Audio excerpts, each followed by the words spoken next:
এই বাংলাদেশ সীমান্তে যেখানে 10 কিলোমিটার ভিতরে ঢুকে পড়েছে আরাকান আর্মি, আর এই মুহূর্তে একেবারে আরাকান আর্মির দখলে চলে গেছে। এটা ভয়ঙ্কর বাংলাদেশের মানুষের জন্য।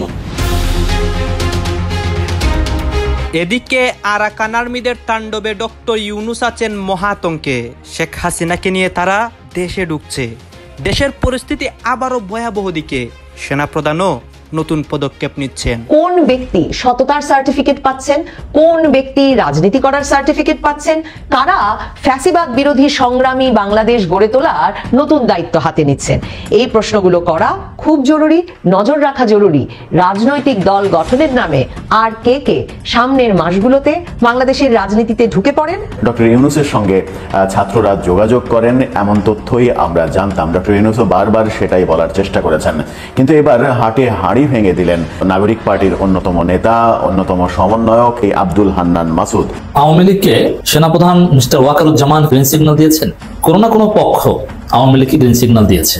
কোনো না কোনো ভাবে বাংলাদেশে আওয়ামী লীগের রাজনীতিকে রিপেট্রিয়েশন করা হবে এমন এক জায়গা থেকে আওয়ামী লীগকে গ্রিন সিগন্যাল দেওয়া হয়েছে। প্রবেশ করেছে আরাকান আর্মি। বিজেপি এবং স্থানীয় প্রশাসনকে নিষ্ক্রিয় করে প্রবেশ করেছে কি এই আরাকান আর্মি? প্রশ্ন তো উঠবেই। স্থানীয় জনতার সমর্থন নিয়ে সীমান্ত দখল। ব্যাঙ্গের ছাতার মতো আওয়ামী লীগ কিছু লাফালাফি করছে, আর এই ব্যাঙ্গের ছাতাকে কিভাবে খাঁচাই ফেলে ছেঁচা দিতে হয় সেই ঔষধ নিয়ে চলে আসতেছেন ডাক্তার পিনাকি ভট্টাচার্য আর সাংবাদিক ইলিয়াস হোসেন। এমন মলম দেওয়া হবে যেই মলমে একেবারে চামড়ার ভিতরে হাড্ডি পর্যন্ত ঠিক হয়ে যায়। এদিকে আবার একযোগে ডক্টর ইউনুসের পদত্যাগের দাবি করলেন ভিপি নূর সহ বিএনপির বড় বড় নেতা কর্মীরা। হঠাৎ আবারও আন্দোলনে নামার ডাক দিয়েছে বিএনপি ও গণ অধিকার পরিষদ। অন্যদিকে ক্রীড়া উপদেষ্টা আসিফ ও মাহফুজের পদত্যাগের দাবি করলেন 24 ঘন্টার মধ্যে বিএনপি থেকে। হঠাৎ আবারও রাজনৈতিক মাঠ গরম হয়ে উঠল। হ্যাঁ, বিভিন্ন বিষয় নিয়ে দেশের রাজনৈতিক পরিস্থিতি গরম হয় এবং এই দিকে আরাকান আর্মিদেরকে নিয়ে নতুন একটি তথ্য আসে। তারা বাংলাদেশে ঢুকে এবং শেখ হাসিনাকে নিয়েই ঢুকে। দর্শক শ্রোতা, আপনারা জানেন যে শেখ হাসিনা ভারতে বসে কিভাবে বাংলাদেশে ঢুকবে, বাংলাদেশের মধ্যে অস্থিতিশীল পরিবেশ করবে, এইসব নিয়ে প্রতিনিয়ত পরিকল্পনা করেছিল। ইতিমধ্যে তার পরিকল্পনাগুলো বাস্তবে রূপ নিচ্ছে এবং বাংলাদেশের প্রত্যেকটা জনগণ অবাক হচ্ছে যে কার সহযোগিতায় কিভাবে সেই কাজটি করে। কাজে এই বিষয়গুলো পর্যালোচনা করার পর আমাদের কাছে অনেক তথ্য আসে। সেই তথ্যগুলো আপনাদেরকে এক এক করে এই জায়গায় ধারাবাহিকটি দেখাবো। এই নিয়ে সেনাপ্রধান কি বলতেছেন, তিনিও কিন্তু একটা পদক্ষেপ নেন এবং আওয়ামী লীগকে নিয়েও অনেক কিছু হচ্ছে। আসুন দর্শক, আমরা কথা না বাড়িয়ে ইম্পর্টেন্ট ভিডিওগুলো আগে দেখে আসি। যে নির্দিষ্টভাবে বাংলাদেশের যে পার্বত্য চট্টগ্রাম, সেখানে বান্দরবান যে জেলা আছে তার অন্তর্ভুক্ত থানচি উপজেলার তিন্দু ইউনিয়নের রেমাক্রি মুখ একটা জলপ্রপাত ওয়াটারফলস, এটা 10 কিলোমিটার অথবা 15 কিলোমিটার এই বিপুল অংশে ইতিমধ্যেই প্রবেশ করে গেছে আরাকান আর্মি। এবং আরাকান আর্মি প্রবেশ শুধু করেনি, সেখানে যে ছবি আমরা দেখতে পাচ্ছি তা মারাত্মক। সেখানে এই আরাকান আর্মির যে ফান্ডিং এজেন্সি রয়েছে তাদের পতাকা উঠছে একেবারে বাংলাদেশের মাটিতে, সার্বভৌম দেশ একটি, সেখানে আরাকানের পতাকা উঠছে। স্থানীয় জনতা, যেটা চীনা আর্মির বর্তমান স্ট্র্যাটেজি, যে মানুষের কনফিডেন্স জয় করে দাও, সাধারণ মানুষ যে দেশে প্রবেশ করবে সেই দেশে। ফলে আরাকান আর্মি সেটাকেই ব্যবহার করেছে। তারাও সাধারণ মানুষের যে কনফিডেন্সকে অর্জন করেছে, তাদের নিয়ে ফেস্টিভ করছে, সেখানে তারা এরিয়া ডমিনেট করছে। অর্থাৎ পার্বত্য চট্টগ্রামের বান্দরবানের 10 থেকে 15 কিলোমিটার অন্তর্ভুক্ত যে অভ্যন্তরীণ অংশে এই আরাকান আর্মি প্রবেশ করে গেছে। তারা বিপুল সংখ্যক আরাকান আর্মি এই মুহূর্তে সেখানে অবস্থান করছে কিনা আমরা তো বলতে পারবো না, কিন্তু ছবি সে কথাই বলছে। আমরা উত্তরের অপেক্ষায় আছি যে বাংলাদেশ সরকার কি বলে বিষয়। তার মানে সত্যজিৎ, একটা কথা কি তোমার কথার প্রেক্ষিতে এটা ভাবা যেতে পারে? কারণ একদিকে যেভাবে অন্তত বাংলাদেশে গত জুলাই আগস্ট থেকে যে বিপ্লব শুরু হয়েছে, সেক্ষেত্রে বিদেশ নীতিতে যথেষ্ট একটা বড়সড় প্রভাব পড়েছে বিশ্ববাজারে। তারপরও বাংলাদেশ যথেষ্ট মুখ তুলে দাঁড়ানোর একটা চেষ্টা করছে, কিন্তু বিষয় হচ্ছে তাদের একাধিক সমস্যায় তারা নিজেরাই জর্জরিত। তার মধ্যে যেভাবে বাংলাদেশ আর্মি পিছু হচ্ছে, আরাকান আর্মির দাপট, কারণ তারা নিজেরা বলছেন যে আরাকান আর্মির যে অবস্থা এবং মায়ানমারের শান্তি ফেরানোটা এখন একটা খুব বড় সমস্যা। তারা Arakan army non state actor হওয়ার তারা কোনো রকম আলোচনায় বসতে পারছেন না। এটা একটা কোথাও কি মনে হচ্ছে বাংলাদেশ কি করবে? এটা কি তাদের একটা উভয় সংকটে তৈরি হচ্ছে? না, উভয় সংকট তো বটেই। যেটা বলছিলাম সেটা হচ্ছে যে আরাকান আর্মি যখন কোনো এই শর্ত মানল না, অর্থাৎ যাদের জন্য বাংলাদেশ গভর্নমেন্ট চেহারায় ফিরবে আওয়ামী লীগ, তৈরি হচ্ছে মাস্টার প্ল্যান। এই প্রসঙ্গটি নিয়ে কথা বলবো। পুরনো চেহারা বলতে কোন চেহারা? পুরনো সেই দুর্বৃত্তপূর্ণ একটি রাজনৈতিক দল আওয়ামী লীগ সেই চেহারায় ফিরবে? তাহলে বলবো যে সেই আওয়ামী লীগের ফেরার দরকার নেই। আমি বারবার বলি যে আওয়ামী লীগ পরিচ্ছন্ন হয়ে যদি ফিরতে পারে সেটিকে বাংলাদেশের মানুষ স্বাগত জানাবে, কিন্তু আওয়ামী লীগ কি পরিচ্ছন্ন হয়ে ফিরতে পারবে? আমার মনে হয় এবার ফিরতে পারবে। কারণ হচ্ছে যে তৃণমূল, এই যে তৃণমূলের নেতা কর্মী, তারা এবার মুখিয়ে আছে। এই যে দিশেহারা তৃণমূলের নেতা কর্মী, এই যে যারা পালিয়ে গেছে, স্থানীয় এমপি, স্থানীয় জনপ্রতিনিধি, স্থানীয় আওয়ামী লীগের কমিটির শীর্ষ পদধারীগুলো, তারা নেতাকর্মীর খোঁজটাও নেয় না, যেটি নেওয়া উচিত। যেমন এই মুহূর্তে অনেক আওয়ামী লীগের নেতাকর্মী জেলে আছে, মামলা হয়েছে, মামলার জন্য পালিয়ে বেড়াচ্ছে। এমন অনেক পরিবার আছে যে পরিবারের পক্ষে মামলা ফেস করাও সম্ভব নয়। কিন্তু আওয়ামী লীগ দলীয়ভাবে কি দায়িত্ব পালন করছে? সত্যিকার অর্থে দলীয়ভাবে কোনোই দায়িত্ব পালন করছে না। কিন্তু আওয়ামী লীগ নানান কর্মসূচি, বিচ্ছিন্ন কর্মসূচি দিয়ে কর্মসূচিতে নামতে বলছে। এই অবস্থায় তৃণমূলের নেতাকর্মী কেন নামবে? আপনি কি আওয়ামী লীগ আপনার নেতাকর্মীর খোঁজ নিয়েছেন? মামলা কিভাবে পরিচালিত হচ্ছে, কিংবা তার পরিবারে বাড়িতে খাবার আছে কিনা খোঁজ নিয়েছেন?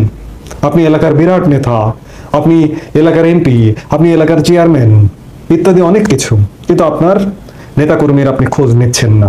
এটি তৃণমূল কেন, কেন্দ্রেরও দুই একজন কেন্দ্রীয় মন্ত্রী বা এরকম পরিবারের সাথে যে আমার আলাপ হয়নি তা নয়।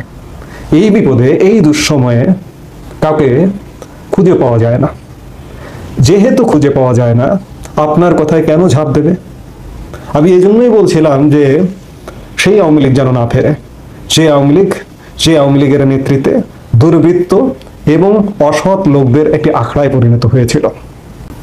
এই যে আমি যখন আওয়ামী লীগকে দুর্বৃত্ত, অসৎ লোকদের আখড়া বলি, অনেকে বলেন আওয়ামী লীগ পাপী বা আওয়ামী লীগ বোদ্ধা, অনেকে বলেন যে এসব কারণে আওয়ামী লীগের পতন হয়নি। আওয়ামী লীগের পতন হয়েছে ম্যাটিকুলাস ডিজাইন। এই ম্যাটিকুলাস আর ফ্যাসিবাদ, এই দুটো শব্দ শুনতে শুনতে আমরা গত 9 মাসে কান ঝালাপালা হয়ে গেছে আমাদের।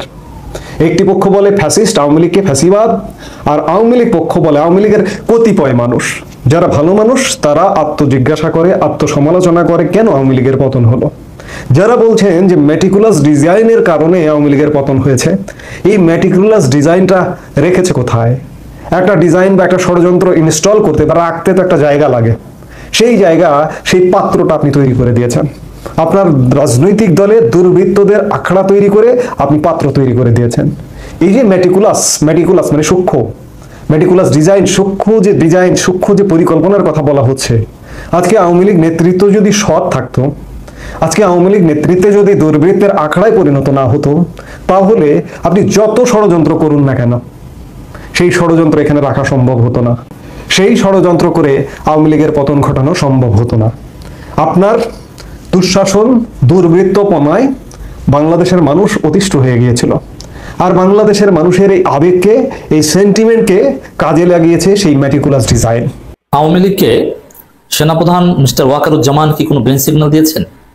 কোনো না কোনো পক্ষ আওয়ামী লীগকে গ্রিন সিগন্যাল দিয়েছে যে না, চিন্তার কিছু নেই, কোনো না কোনোভাবে বাংলাদেশে আওয়ামী লীগের রাজনীতিকে রিপেট্রিশন করা হবে। এমন এক জায়গা থেকে আওয়ামী লীগকে গ্রিন সিগন্যাল দেওয়া হয়েছে যে জায়গাটার উপর আওয়ামী লীগ বিশ্বাস রাখে। এবং চিন্তা করেন যে বাংলাদেশের যে বর্তমান অবস্থা, তাতে কার ক্ষমতা আছে, কার পাওয়ার আছে, যার কথাটা একটু আস্থায় রাখা যায় আওয়ামী লীগের জন্য? একমাত্র সেনাপ্রধান, অন্য কারো কথার কোনো ভ্যালু থাকার কথা নয়। সেনাপ্রধান পাওয়ারফুল লোক, তার কথায় কিছুটা ভরসা রাখা যায়। আর ডক্টর ইউনূসের প্রধান বা অন্যতম প্রতিপক্ষ কিন্তু এখন সেনাপ্রধান হয়ে উঠছেন, যদিও মাঝে মাঝে চুপসে যাচ্ছেন, মাঝে মাঝে বিএনপিকে সার্ভিস দেওয়া বন্ধ করে দিচ্ছেন, গোপনে আড়ালে আবডালে আওয়ামী লীগের রিপেট্রিশনের চেষ্টা করছেন ভারতের সূক্ষ্ম অ্যাসাইনমেন্ট অনুযায়ী। তো দর্শক, এবার যেটা ঘটেছে, কয়েকটা ঘটনা দেখেন। আওয়ামী লীগের তো মাইদের ভয় আছে। আওয়ামী লীগ জানে যে বাংলাদেশের জনগণ তাদের রাজনীতি আর অ্যাকসেপ্ট করবে না, সরকারও জিরো টলারেন্স। তো এই জায়গা থেকে একই সাথে বেশ কিছু ঘটনা ঘটেছে, এটা যথেষ্ট সন্দেহজনক, এটা এরকম হওয়ার কথা নয়। একই সাথে আওয়ামী লীগ অনেক জায়গায় মিছিল করেছে, ঢাকা, খুলনা, বেশ কয়েক জায়গায়, শরীয়তপুর এবং বিভিন্ন জায়গায় আওয়ামী লীগ ডিসির কাছে স্মারকলিপি দিয়েছে। যেভাবেই হোক, তথ্য সেবা কেন্দ্রে কয়েক মিনিটের জন্য দিয়েই চলে এসেছে, যেভাবেই হোক, মানে একটু নড়ে চড়ে বসেছে আওয়ামী লীগ। আবার মশাল মিছিল করছে, অনেক জায়গায় করেছে, মানে তাদের একটা কর্মসূচির মতো। আগে ঘোষণা ওইভাবে দেয়নি, কিন্তু কর্মসূচি পালন করেছে। আবার যারা জেলে আছে তাদের মধ্যে অন্য রকম ভাব, হতাশ। জুনায়েদ আহমেদ পলকের মুখে একটু হাসি। ব্যাঙ্গের ছাতার মতো আওয়ামী লীগ কিছু লাফালাফি করছে। ঢাকায় জটিকা মিছিল, এখন খুলনায় জটিকা মিছিল। আর এই ব্যাঙ্গের ছাতাকে কিভাবে খাঁচাই ফেলে ছেঁচা দিতে হয় সেই ঔষধ নিয়ে চলে আসতেছেন ডাক্তার পিনাকি ভট্টাচার্য আর সাংবাদিক ইলিয়াস হোসেন। সেই মেডিসিনটা আপনারা পেয়ে যাবেন এই সপ্তাহের ভিতরে। এই সপ্তাহের ভিতরেই পরিকল্পনা পেয়ে যাবেন কিভাবে আওয়ামী লীগকে ছেঁচা দিবে সেই ছেঁচার মেডিসিনটা। সেই মেডিসিনটা পাওয়ার পরই দেখবেন তরুণ সমাজ যেরকম বোল্ডোজার নিয়ে 32 শেষ করেছিল, এরকম একটি বোল্ডোজারের মলম নিয়ে আসবে খুব শীঘ্রই। সেই মলমের কিছু না কিছুটা সিমটম আমি পেয়েছি, তো আমি আশা করছি যে এই বাস্তব একেবারে মানে এমন মলম দেওয়া হবে যেই মলমে একেবারে চামড়ার ভিতরে হাড্ডি পর্যন্ত ঠিক হয়ে যাবে। সেই মলমটা অতি শীঘ্রই বের করে নিয়ে আসবেন সাংবাদিক ইলিয়াস হোসেন আর ডাক্তার পিনাকি ভট্টাচার্য। কারণ এই মলম বিএনপির কাছেও নাই, জামাতের কাছেও নাই, ডক্টর মোহাম্মদ ইউনূস স্যারের কাছেও নাই। আওয়ামী লীগ ঠিক কিভাবে করতে হবে সেটা তারা জানেন না, এটা জানেন ডাক্তার পিনাকি ভট্টাচার্য এবং সাংবাদিক ইলিয়াস হোসেন। কারণ এই দেশের যত ধরনের এই হটকারিতা করবে বাংলাদেশের রাজনীতিতে, যেই করবে তাকে কিভাবে মলম দিতে হয় এটা ইতিমধ্যে ডাক্তার পিনাকি ভট্টাচার্য আর সাংবাদিক ইলিয়াস হোসেন দেখিয়েছেন এবং সেটা বাস্তবায়নও হয়েছে এবং বাস্তবে সেই মলম প্রক্রিয়ায় অনেক কিছুর সমাধানও হয়েছে।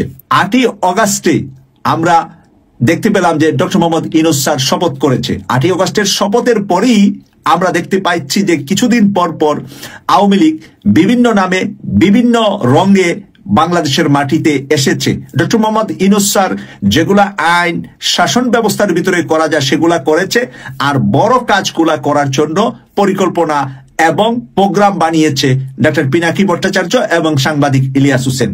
আমাদের সেনাবাহিনীর ভিতরে কিছু গোলমাল, কিছু গন্ডগোল, কিছু বিষয় ছিল যেগুলা সাংবাদিক ইলিয়াস হোসেন ভাই সুন্দরভাবে ধরিয়ে হাতে কলমে দিয়ে দিয়েছেন। হাতে কলমে যখন দিয়েছেন তখন কিন্তু প্রত্যেকেরই টনক নড়ে উঠেছে যে যেই জিনিস আমি আর তুমি ছাড়া কেউ জানে না সেটা ইলিয়াস হোসেন জানলো কিভাবে। তার মানে হলো সাংবাদিক ইলিয়াস হোসেন এবং ডাক্তার পিনাকি ভট্টাচার্যের সাথে বাংলাদেশের টপ টু বটন পর্যন্ত সকল পর্যায়ে যোগাযোগ আছে, সকল পর্যায় থেকেই তাদের কাছে ইনফরমেশন যাচ্ছে এবং সবাই বিশ্বস্ত জায়গা মনে করে এই দুইটা জায়গায় সংবাদটা দিলে সঠিক মলমটা তৈরি হবে। কারণ বাঙালিকে কিছু মলম দিয়ে দিয়ে ওই যে ভারতীয় মানে কুকুর ডক্টর ইউনূস সরকারে ডক্টর ইউনূসের সঙ্গে ছাত্ররা যোগাযোগ করেন এমন তথ্যই আমরা জানতাম। ডক্টর ইউনূসও বারবার সেটাই বলার চেষ্টা করেছেন, কিন্তু এবার হাটে হাঁড়ি ভেঙে দিলেন নাগরিক পার্টির অন্যতম নেতা, অন্যতম সমন্বয়ক, আলোচিত, সমালোচিত, বিতর্কিত, খুবই গরিব পরিবার থেকে উঠে আসা এক যুবক, যিনি কিনা এখন বিলাসী জীবনযাপন করছেন, এলাকায় গাড়ির শোডাউন করছেন, হুট খোলা গাড়িতে রাজনীতিবিদের মতো করে এখনই শোডাউন শিখে গেছেন সেই আব্দুল হান্নান মাসুদ। একটি ঘটনা ঘটলেই বাংলাদেশে বিএনপি রাজনীতি শেষ হয়ে যাবে এবং তারেক রহমানের রাজনীতির মেয়াদ প্রায় শেষ, সে বন্দোবস্ত চলছে। এটা আমার কথা না, এটা বিএনপির বিশ্বাস। দর্শক, বিএনপি জানে যে জনগণ গালি দিবে, বিএনপি জানে যে তারা যা করতে যাচ্ছে এটা 24-এর গণবিপ্লবের আকাঙ্ক্ষার পরিপন্থী। তারপরও শুধু তারেক রহমানের জন্য, তারেক রহমানকে টিকিয়ে রাখতে, তারেক রহমানকে অল ইন অল করতে, তারেক রহমানকে একজন স্বৈরাচার হিসেবে প্রতিষ্ঠিত করতে, একজন ফ্যাসিস্ট বানাতে বিএনপি নোংরা খেলায় মেতেছে, কিন্তু কোনো কাজ হবে না। জনগণ এটা মানবে না, কারণ 24-এর স্পিরিট এটা। দেখেন হাসিনা যে ফ্যাসিস্ট হয়ে উঠেছে, কিভাবে উঠেছে? আকাশ থেকে কি হাসিনা ফ্যাসিস্ট হিসাবে নাজিল হয়েছে? না। বাংলাদেশের যে কাঠামো, এই ভারতের যে সংবিধান, শেখ হাসিনাকে যে অবাধ ক্ষমতা দেওয়া হয়েছে, দলের প্রধান হাসিনা, রাষ্ট্রের প্রধান হাসিনা, সরকারের প্রধান হাসিনা, সবকিছুর প্রধান হাসিনা, সংসদের প্রধান হাসিনা, পাবলিক টয়লেটের প্রধান হাসিনা, সবকিছুর প্রধান হাসিনা। এই যে সিস্টেমগুলো, এই সিস্টেমই হচ্ছে হাসিনাকে ফ্যাসিস্ট বানিয়েছে। এই সিস্টেমের বিরুদ্ধেই আমাদের 24-এর গণবিপ্লব সংগঠিত হয়েছে। অতএব এই সিস্টেমটার কবর রচনা করা এটা 24-এর একটা মৌলিক স্পিরিট। যখন সংস্কার কমিশন সুপারিশ করেছে যে না, একই ব্যক্তি দলের প্রধান এবং সরকার প্রধান হতে পারবেন না, বিএনপি বলছে না, আমরা এটা মানি না। কেন মানছে না? কারণ বিএনপি জানে সাপোজ তারেক রহমান যদি সরকার প্রধান হতে যান, তাহলে দলের প্রধান অন্য কাউকে বানাতে হবে, মির্জা ফখরুলকে বা খন্দকার মোশাররফকে। তাহলে বিএনপির হোমাশা, হোমাশা বলুন তো, হো মা শা। এরপরে তারেক রহমান যদি সরকার প্রধান না হন, তিনি যদি দলের প্রধান হন, সরকারের প্রধান যদি অন্য কাউকে বানান, তাহলেও বিএনপি হোমাশা। এটা কি হয় যে বিএনপি ক্ষমতা আসবে তারেক রহমান প্রধানমন্ত্রী হবেন না বা হেড অফ দি গভর্নমেন্ট হবেন না? এটা কি হয়? মানে বিএনপির সেট আপ, চিন্তা, দর্শন এগুলো হচ্ছে যে তারেক রহমান যতদিন জীবিত আছেন তিনিই দলের প্রধান, তিনিই সব, তিনিই প্রধানমন্ত্রী, তিনিই প্রেসিডেন্ট, তিনিই সব আজীবন। বিএনপি ক্ষমতা আসবে আর তারেক রহমান প্রধানমন্ত্রী হবেন না, এটা কি হয়? এটা বিএনপি। গাইজ আপনারা তো দেখলেন এখানে কি কথা হচ্ছে। অনেকেই কিন্তু অনেক কথা বলতেছে, অনেকে আলোচনা করতেছে, অনেকে সমালোচনা করতেছে দেশের বিভিন্ন অবস্থা এবং দেশের বিভিন্ন পরিস্থিতি নিয়ে বিশেষ করে কথা হয়। এবং এই সব দেখে কিন্তু আমরা অনেক কিছু বুঝতে পারি যে দেশের আপডেট নিউজগুলা, এই আপডেট নিউজগুলা থেকেই মানে অনেকে ধারণা করতেছে যে দেশের মধ্যে কি হচ্ছে। এবং এই ধারণাগুলো থেকে দর্শক শ্রোতা আপনারা জানেন যে দেশের মধ্যে আরাকান আর্মি, অন্যদিকে আওয়ামী লীগ বলেন, তারপরে আওয়ামী লীগ যারা কর্মী রয়েছে তাদের বিভিন্ন পরিকল্পনা, তারা রাজপথে নামে মিছিল করে, জটিকা মিছিল, এইসব নিয়ে কিন্তু অনেক অনেক কথা হয়। দর্শক শ্রোতা এতক্ষণ আপনাদেরকে যা কিছু দেখিয়েছি সব কিছু কিন্তু আমরা সোশ্যাল মিডিয়া থেকে সংগ্রহ করেছি। এইখানে আমাদের নিজস্ব কোনো মন্তব্য নেই বা নিজস্ব কোনো সিদ্ধান্ত নেই। এইসব দেখে আপনাদের কি মনে হচ্ছে এবং আপনাদের মন্তব্য অবশ্যই আপনারা কমেন্ট বক্সে লিখে যাবেন। এবং আপনাদের কাছে আমাদের একটা রিকোয়েস্ট থাকবে, আপনারা যদি আমাদের চ্যানেলটি নতুন দর্শক হয়ে থাকেন, চ্যানেলটি সাবস্ক্রাইব করবেন এবং পাশে থাকা বেল বাটনটি বাজাবেন যাতে করে নেক্সট ভিডিওটা সবার আগে আপনাদের কাছে পৌঁছায়। ধন্যবাদ।